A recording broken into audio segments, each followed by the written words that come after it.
मेरा नाम नाथीराम सैनी है। मैं भगवानपुर से रहता हूँ। मेरी उम्र 65 साल है और मैं 15 साल से घुटनों का बीमार हूँ।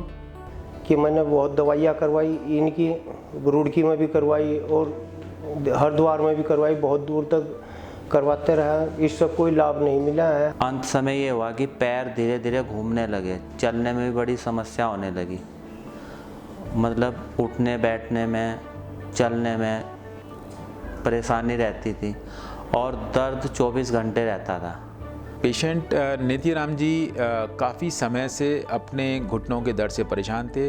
उनके तथा उनके परिवार वालों के अनुसार करीब 10 सालों से वो चलने फिरने में काफ़ी असमर्थ होते जा रहे थे। जब वो मेरे पास आए तो वो काफ़ी ख़राब कंडीशन में थे, उनके दोनों नी जॉइंट, और वो खड़े होने में भी असमर्थ थे, बिना सहारे के।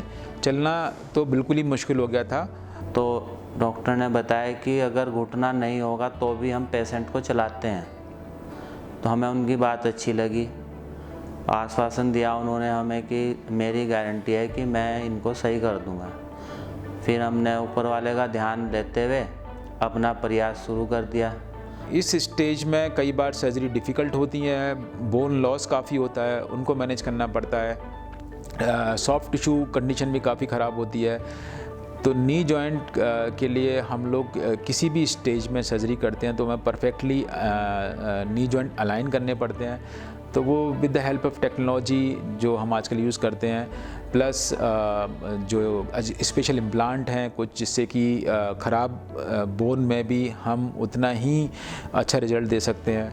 इन सब चीज़ों के साथ में मैंने उनकी सर्जरी करी दोनों घुटनों की एक साथ, और उसके बाद उनको पोस्ट ऑप में अगले दिन खड़ा भी किया।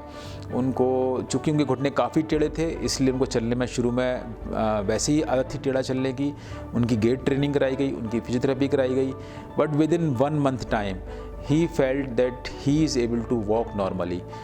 उसके बाद फिर हमने यहाँ का जो ट्रीटमेंट था फिजियोथेरेपी का, वो हमने कराया, 1 महीने का कोर्स किया। बाकी घर पे भी हम करते हैं। अब स्थिति है कि नॉर्मल हैं पिताजी, आराम से चल फिर रहे हैं। तो मेरा यही लोगों को बताना होता है कि आप डरिए मत। आप सर्जरी किसी भी स्टेज पे हो, आप किसी भी स्टेज में सर्जरी कराएं, आपको अच्छे रिजल्ट ही मिलेंगे।